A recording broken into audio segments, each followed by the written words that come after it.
तो आज की क्लास में हम नया चैप्टर स्टार्ट करने वाले हैं जिसका नाम है रिटायरमेंट ऑफ अ पार्टनर। जिस तरह से हमने एडमिशन ऑफ पार्टनर किया था उसमें हमने न्यू पार्टनर को एडमिट किया था। अब इस चैप्टर के अंदर कोई भी पार्टनर एग्जिस्टिंग पार्टनर फर्म से रिटायरमेंट ले सकता है। अब रिटायरमेंट ऑफ पार्टनर का मतलब क्या है, देखो जब भी कोई पार्टनर फर्म से रिटायरमेंट लेगा, रिटायर होगा, तो इसका मतलब है फर्म का रिकंस्टिट्यूशन होना कंपलसरी है। पार्टनरशिप खत्म हो जाएगी। सिर्फ पार्टनरशिप खत्म होगी, पार्टनरशिप फर्म खत्म नहीं होगी। तो फर्म के लिए दोबारा से रिकंस्टिट्यूशन होगा। रिकंस्टिट्यूशन मैंने आपको बताया था कि हमारा जो रिकंस्टिट्यूशन ऑफ पार्टनरशिप फर्म होता है वो डिफरेंट केसेस में होता है। उसमें था एडमिशन, रिटायरमेंट, डेथ और अमेलगमेशन, और एक और था change in profit sharing ratio. तो 5 केसेस में हमारा रिकंस्टिट्यूशन ऑफ पार्टनरशिप फर्म होता है। थर्ड केस है जिसके अंदर again reconstitution of partnership firm हो जाएगा। अब इसमें जो हमारा पार्टनर रिटायरमेंट लेगा वो किस किस केसेस में ले सकता है। Number 1, if there is an agreement to that effect. Agreement के अंदर ही लिखा हुआ था किसी पर्टिकुलर पार्टनर के लिए कि वो 5 मंथ्स के बाद या 1 ईयर के बाद या 1.5 ईयर के बाद रिटायरमेंट ले लेगा, तो उसको रिटायरमेंट लेनी है, एग्रीमेंट में है वो।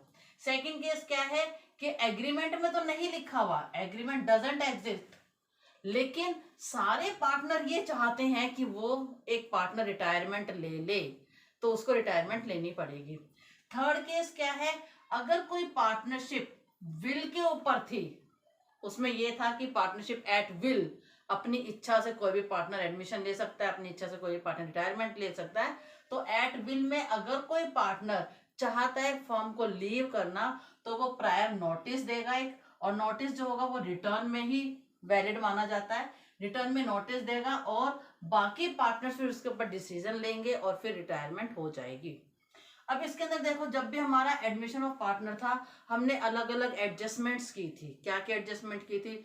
Change in profit sharing ratio calculate किया था, गेनिंग और सेक्रीफाइसिंग रेशो कैलकुलेट किया था, revaluation of assets, reassessment of liabilities किया था, और जितने भी बैलेंस शीट में डिस्ट्रीब्यूटेबल टर्म्स थी जैसे reserve, accumulated profit, workman compensation reserve, advertisement amount, वो सारा हमने डिस्ट्रीब्यूट किया था। इसी तरह से हम ये सारी एडजस्टमेंट रिटायरमेंट के टाइम पर भी करेंगे। अब देखो रिटायरमेंट में हमारी क्या क्या एडजस्टमेंट हो जाएंगी। सबसे पहले है determining new profit sharing ratio, gaining ratio, इसका मतलब है कि चेंज इन पीएसआर हमें करना है। सेकेंड है valuation and accounting of goodwill, हमने एडमिशन में भी किया था। Third, revaluation of assets and reassessment of liabilities, again admission में भी किया था। Fourth, treatment of reserve and undistributed profit, जितने भी बैलेंस शीट में डिस्ट्रीब्यूटेबल टर्म्स थी वो हम डिस्ट्रीब्यूट किया था हमने at the time of admission. At the time of retirement भी वो सारी डिस्ट्रीब्यूट होंगी। उसके बाद हमने एक टॉपिक किया था adjustment of capital at the time of admission. अब देखो at the time of retirement हमें 2 टॉपिक और एक्स्ट्रा करने हैं। वो क्या क्या है? सबसे पहले है इसमें determining amount due to retiring partner.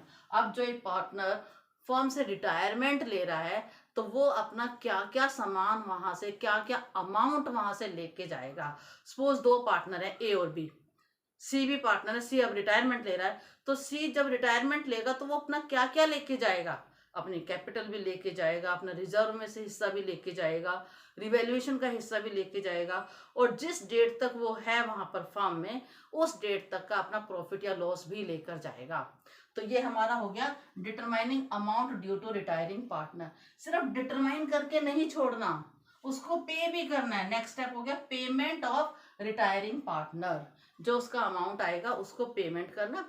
Payment हम 2 तरीके से कर सकते हैं, या तो कैश बैंक से दे देंगे, या फिर कई बार होता है कि रिटायरिंग पार्टनर अपना कैश और बैंक वहां से नहीं लेके जा रहा, वो कहता है कि मेरे अमाउंट को एज अ लोन ट्रीट कर लो, तो उसको हम फ्यूचर में लोन की तरह से ट्रीट करेंगे और लोन पर हम इंटरेस्ट पे करेंगे जो भी उनकी सेटलमेंट होगी उसके बिहाफ पर।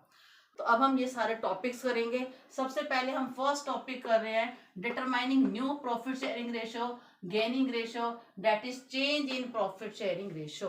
Change in profit sharing ratio at the time of retirement of the partner, the profit sharing ratio of remaining partners may or may not change depend करता है कि वो कई बार चेंज भी हो जाती है प्रॉफिट शेयरिंग रेशो और कई बार चेंज नहीं भी होती, लेकिन उनका शेयर ऑफ प्रॉफिट जो है वो तो ऑटोमेटिकली चेंज हो ही जाएगा। फॉर एग्जांपल ABC 3 पार्टनर्स हैं, प्रॉफिट शेयरिंग रेशो इक्वल है 1:1 और total profit for the year था 60,000। रिटायरमेंट से पहले तो ये डिस्ट्रीब्यूट कर रहे थे इक्वल, तो 20,000 ईच था, लेकिन अब रिटायरमेंट के बाद अगर इनको प्रॉफिट 60,000 का हो रहा है और प्रॉफिट शेयरिंग इक्वल है तो अब इनको 30,000 ईच मिलेगा। मतलब अमाउंट पहले जो मिला था 20,000 ईच और अब आफ्टर रिटायरमेंट अगर सेम प्रॉफिट है तो उनको 30,000 ईच मिलेगा। इसका मतलब अमाउंट ऑफ प्रॉफिट तो चेंज होगा ही होगा, चाहे प्रॉफिट शेयरिंग रेशो चेंज हो या ना हो। ठीक है, अब जब प्रॉफिट शेयरिंग रेशो चेंज होगी तो मेरी न्यू प्रॉफिट शेयरिंग रेशो क्या हो जाएगी after the retirement of the partner? Old ratio plus share acquire from retiring partner.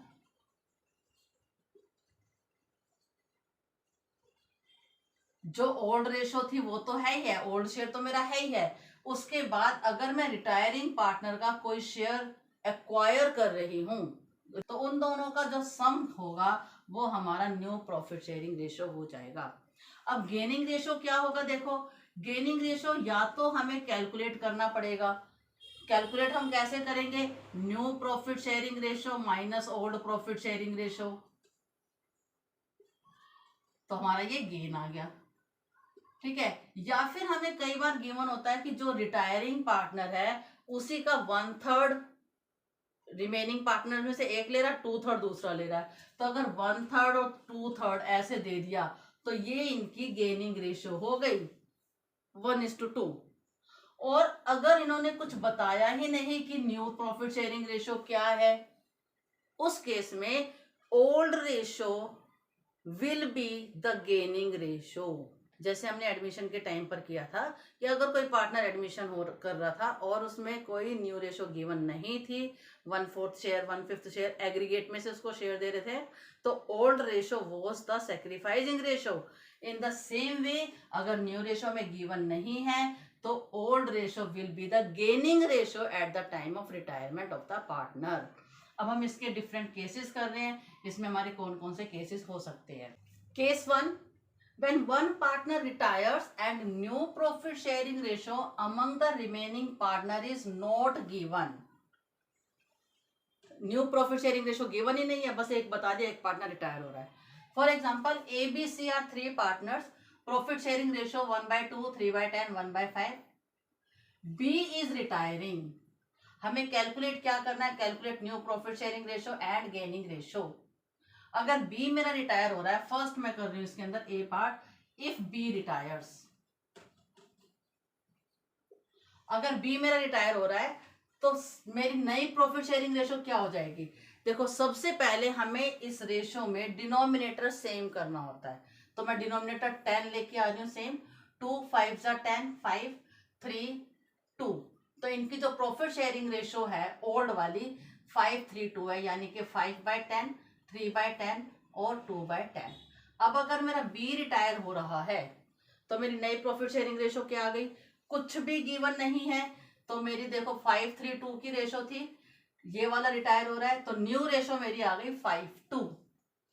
New profit sharing ratio A/C will be 5:2।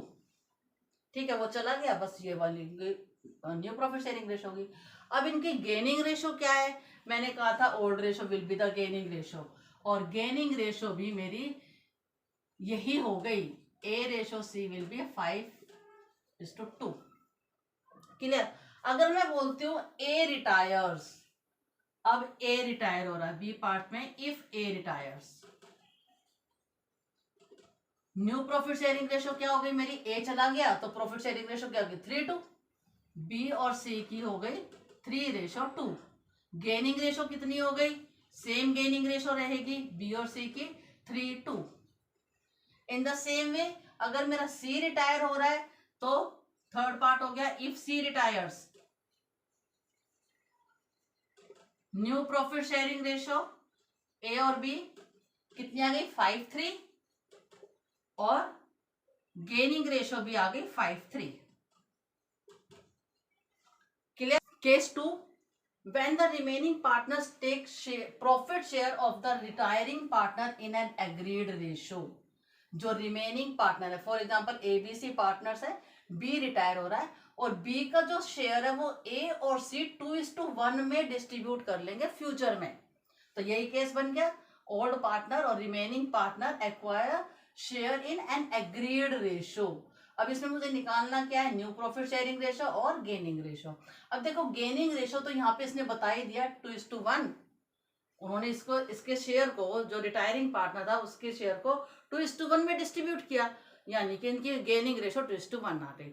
अब मेरे को न्यू प्रॉफिट शेयरिंग रेशियो निकालनी है। New profit sharing ratio is equal to old ratio plus share acquired from retiring partner.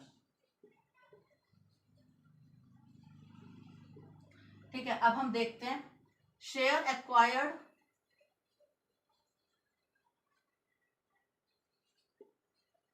Bye A from C, from B, sorry, share acquired by A from B. अब देखो B का कितना share था 3/10, उसमें से ए को कितना मिल गया 2/3। ये 2/3 1/3 है, तो कितना आ गया, ये मैं इसको कट कर रही हूँ 2/10। ऐसे में निकाल रही हूँ share acquired by C from B. B का शेयर तो वही 3/10 है, अब सी को कितना मिला 1/3, तो 1/10। अब मैं यहाँ पर न्यू प्रॉफिट शेयरिंग रेशियो निकाल रही हूँ। New profit sharing ratio of A, old share मेरा क्या है 5/10 प्लस एक्वायर्ड शेयर 2/10, तो ये हो गया 7/10। ऐसे इसका निकाल रहे हैं new profit sharing ratio of C, old ratio 2/10 plus 1/10 3/10। तो न्यू प्रॉफिट शेयरिंग रेशियो मेरी आ गई 7/10:3/10 और 7:3। और ये किसकी है रेशियो, ए और सी की। गेनिंग रेशियो मैंने आपको यहां पर बताई दी है। केस 3 में we have to calculate only gaining ratio. Gaining ratio हम कैसे कैलकुलेट करेंगे, फॉर्मूला क्या होता है गेनिंग रेशियो का, new profit sharing ratio minus old profit sharing ratio. यही तो गेनिंग रेशियो है। हमने जैसे ओल्ड माइनस न्यू कर रहे थे, सेक्रीफाइस निकाल रहे थे, अब न्यू माइनस ओल्ड कर देंगे तो गेनिंग रेशियो आ गई। इस क्वेश्चन में देखो हम एग्जांपल ले रहे हैं, ए बी सी पार्टनर्स हैं, old profit sharing ratio 1/2 3/10 1/5, new ratio given है बी रिटायर्स, न्यू रेशियो 3/5 2/5। हमें कैलकुलेट करनी है न्यू प्रॉफिट शेयरिंग रेशियो। ठीक है, अब हम देखो कैसे करेंगे इसको। ए का निकाल रही हूं मैं, पहले हम इसका डिनोमिनेटर सेम कर रहे हैं। 2 5 10 3 2 5 3 2, यानी कि ये हो गया मेरा ओल्ड रेशियो 5/10 3/10 और 2/10। अब मैं यहां पर निकाल रही हूं gaining ratio of A. New ratio given है मेरे को 3/5 माइनस ओल्ड रेशियो 5/10, एलसीएम 10 ले लिया, 5 2 जा 2 3 जा 6 माइनस 5 1/10। ऐसे हम दूसरे का निकालेंगे gaining ratio of C. New ratio 2/5, old ratio 2/10, LCM 10, 4 minus 2 2/10। तो गेनिंग रेशियो मेरी आ गई, gaining ratio of A B is 1:2। Clear. अब हम इन तीनों केसेस के बिहाफ पर बैक एक्सरसाइज से क्वेश्चन कर रहे हैं। Back exercise page number 6.64, question number 6। Question number 6 में हमें दो पार्ट्स गिवन है, पार्ट ए और पार्ट बी। पहले हम पार्ट ए डिस्कस करेंगे। पार्ट ए में WXYZ पार्टनर्स हैं, they are sharing profit in the ratio of 1/3 1/6 1/3 1/6। Y retires from the firm and the remaining partners decide to share future profit equally। हमें calculate करना है गेनिंग रेशियो।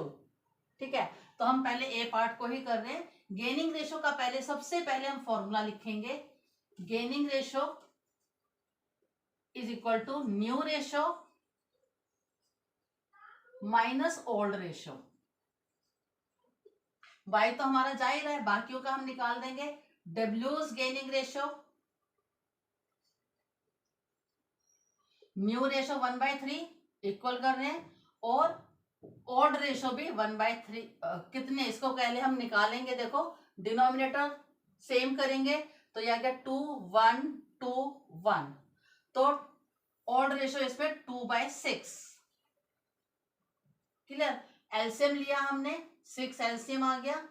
2 - 2 नो इफेक्ट, 0 मतलब no effect, इसको कोई फर्क नहीं पड़ रहा y के जाने से।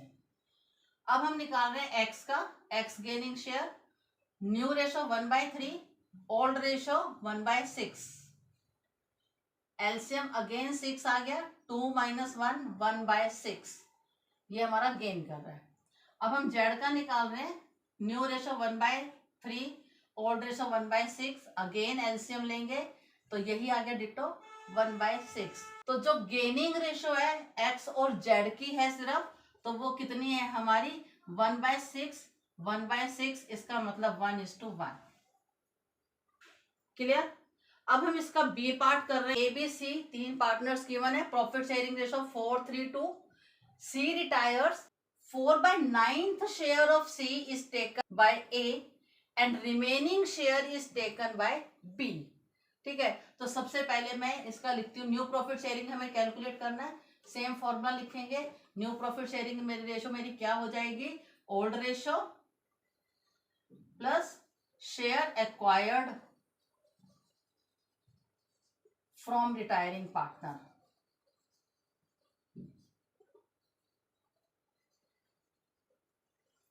ठीक है, अब हम ए का निकाल रहे हैं। देखो ए एक्वायर्स फ्रॉम सी, अब कितना लिया उसने, देखो सी का शेयर मेरा था 2/9 है ना, 4/9 3/9 2/9, उसका 4/9 ए ने ले लिया, कितना हो गया ये 8/81। रिमेनिंग शेयर, देखो अब मेरा 4/9 इसने ले लिया, टोटल मेरा 1 होता है, 1 में से 4/9 ले लिया, यानी कि 5/9 रिमेनिंग शेयर बच गया, वो मेरा ले लिया बी ने। तो यहां पे मैं निकालूंगी बी एक्वायर्स फ्रॉम सी 2/9 का रिमेनिंग 5/9, या मैं क्या कर सकती हूँ, देखो इसको 2 मेथड है। 2/9 में से मैं ये वाला माइनस कर दूं, जो बच गया वो इसने ले लिया, वो भी यही आंसर आएगा, अभी भी वही आंसर आएगा, तो ये आ गया 10/81। अब new profit sharing ratio, new profit sharing ratio कितनी हो गई मेरी, ओल्ड रेशो, ओल्ड मेरी कितनी है 4/9 प्लस शेयर एक्वायर्ड 8/81, एलसीएम लिया 81, 9 4 36 प्लस 8 44/81। ठीक है, ऐसे इसका हम निकालेंगे new profit sharing ratio of B.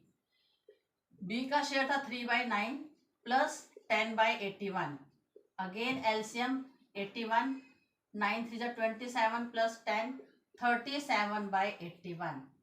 तो न्यू प्रॉफिट शेयरिंग रेशो आ गई 44/81 इज टू 37/81, यानी कि 44:37। किस किस की है ये, ए और बी की है। अब इसने पूछा गेनिंग रेशो क्या थी। गेनिंग रेशो देखो मैंने तो बिल्कुल सिंपल तरीके से करा दिया आपको, 4/9 इसने लिया, 5/9 इसने लिया, तो गेनिंग रेशो 4/9 इज टू 5/9, यानी कि 4:5 gaining ratio. Clear. I hope ये कंसेप्ट आपको क्लियर हो गया है। नेक्स्ट क्लास में इसका नेक्स्ट टॉपिक करेंगे।